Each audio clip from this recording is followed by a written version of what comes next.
श्री मौर्य मुकुट वंशी वाले की जय। श्री गौरी गोपाल भगवान की जय। जय श्री राम।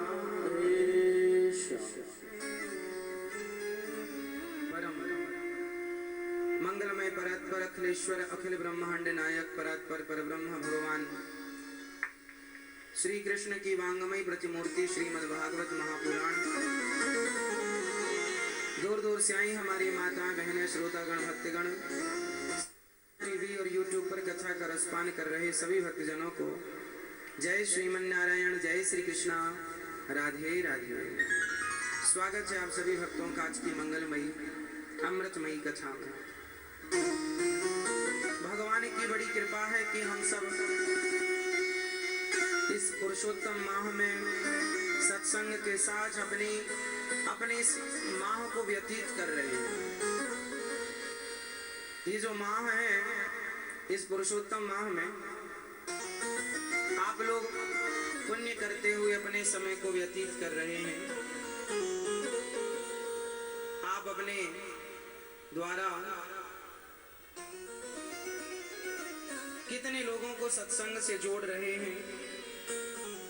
ये बड़ा पुण्य का कार्य आप सबके द्वारा हो रहा है। भगवान आप सबकी ऊपर कृपा बनाए रखें और सब सुखी और स्वस्थ रहें, यही मंगल कामना है। तो भागवत जी जीव मात्र को कृतार्थ करती हैं, इसलिए हमें भागवत जरूर सुनना चाहिए। भागवत जी जरूर सुनना चाहिए। आजकल लोग इतना कुछ करते हैं, अपने लिए बड़ी गाड़ी बड़ा घर, अच्छा है होना चाहिए, लेकिन पुण्य बड़ा नहीं करते। गाड़ी बड़ी बंगला बड़ा पर पुण्य बड़ा नहीं।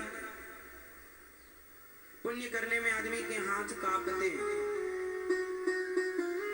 भगवान की कृपा होती है उनके ऊपर जो जीवन में धन बहुत कमाते हैं पर धन को धर्म से जोड़ते हैं। हम ये नहीं कहते कि आप किसी को व्यर्थ ही दे दो, आप अपने लिए करो। कम से कम कुछ ना करो तो जीवन में मरने के पहले कुछ काम करके जाओ। उन कामों में क्या क्या विशेष काम है मैं आपको बता देता हूँ। यदि आपके पास ईश्वर ने सामर्थ्य दी है तो मरने के पहले कुछ काम करके जाना। उनमें से पहला काम, पहली जिम्मेदारी है कि हम अपने पूर्वजों के लिए और स्वयं अपने लिए भागवत सुने। भागवत सुन के ही शरीर छोड़ना चाहिए।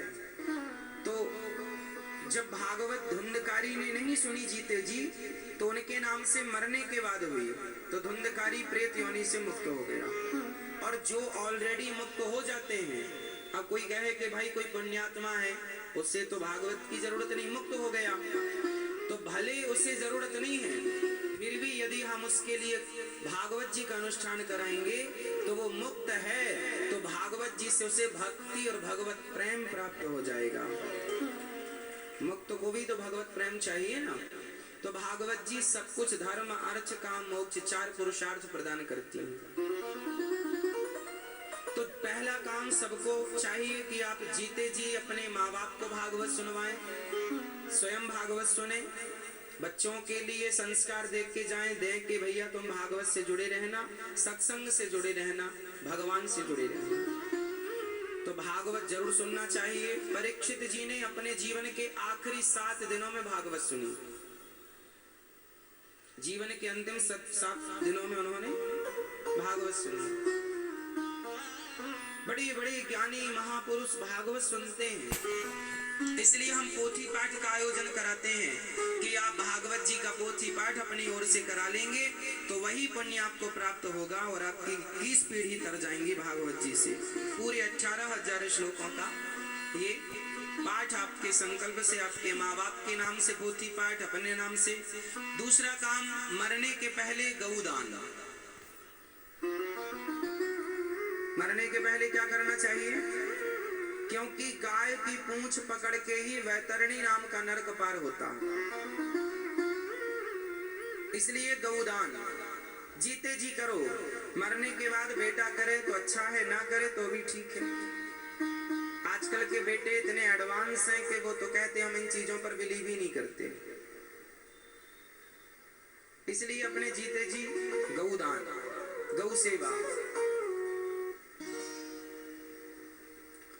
तीसरा अन्नदान। अन्नदान जरूर कीजिएगा। जैसे कहते हैं तेरी ही, जब आदमी मर जाता है तो 13 ब्राह्मण क्यों खवाए जाते हैं? कि सारी जिंदगी में यदि व्यक्ति ने कोई पुण्य ना किया हो और उसके नाम से 13 ब्राह्मण भी खा लें तो वह मुक्ति और मोक्ष का अधिकारी हो जाता है। ये 13 ब्राह्मणों की बड़ी महिमा है। तो 13 मरने के बाद तो खाएंगे।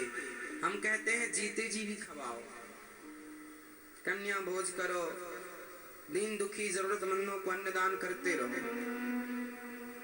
अन्नदान बड़ा दान है। अन्नदान, जलदान, वस्त्रदान, जो आपको लायक ईश्वर ने बनाया है। तो भगवान की कृपा सब पर बनी रहेगी। आजकल के लोग ना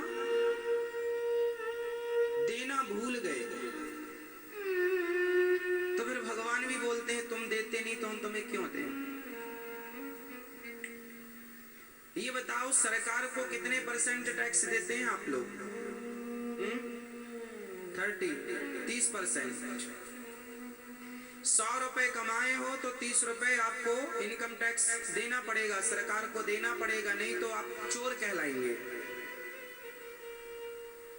30 रुपए आपने दे दिया 100 रुपए में से, सरकार भी खुश और तुम भी 70 रुपए खुशी से रखो। वो अब 1 नंबर का हो गया तुम्हारा 70 रुपए, और नहीं दिया तो फिर वो नुकसान करेगा, बाद में फिर पकड़े जाओगे। इसलिए सोचिए, ये सरकार 30% लेती है और ऊपर वाली सरकार कितने % लेती है?